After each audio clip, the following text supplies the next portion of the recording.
4 বছর পেরিয়ে গেছে, তবুও আর্জেন্টিনার আকাশে এখনও ভেসে বেড়াচ্ছে একটাই প্রশ্ন: ম্যারাডোনার মৃত্যু কি সত্যিই স্বাভাবিক ছিল, নাকি এটি ছিল এক পরিকল্পিত হত্যা? বিচারের কাঠগড়ায় এখন সেই চিকিৎসক দল, যাদের গাফলতিতে ফুটবল বিশ্বের ঈশ্বরকে অকালে বিদায় নিতে হয়েছে। আর্জেন্টিনার আদালতে আজ শুরু হয়েছে সেই বহুল প্রতীক্ষিত বিচার, একটি সত্যের খোঁজে, ন্যায় বিচারের দাবিতে।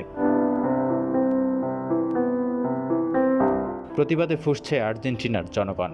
অনেকেই এটিকে নিছক এক মৃত্যু নয়, বরং একটি ঠান্ডা মাথার হত্যাকাণ্ড হিসাবেই দেখছেন। ব্যবসায়ী লুইস আলবার্তো সুয়ারেজ বুয়েনেসের মতো হাজারো মানুষ এক সুরে বলছে, তারা দিয়াগোকে হত্যা করেছে, ন্যায় বিচার চাই, সে বেঁচে থাকতে পারত, কিন্তু চিকিৎসকরা তার সঠিক যত্ন নেননি।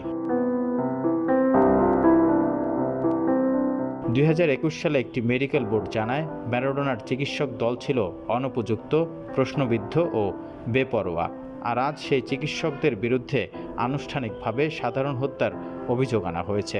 আদালত নেবে 120 জনের সাক্ষ্য, চলবে দীর্ঘ বিচার প্রক্রিয়া।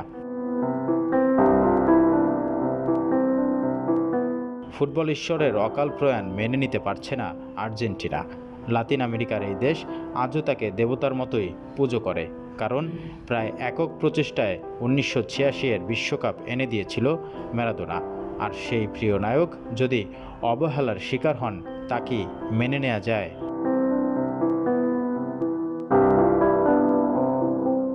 আর্জেন্টিনার জনতা যেন থামছেই না। ন্যায় বিচারের দাবিতে রাজপথে কণ্ঠে একটাই ধ্বনি: ন্যায় বিচার, ন্যায় বিচার। মিলবে কি ন্যায় বিচার? দোষীদের কি কঠিন শাস্তি হবে, নাকি থেকে যাবে এক চিরন্তন প্রশ্ন, যা সময় বলে দেবে?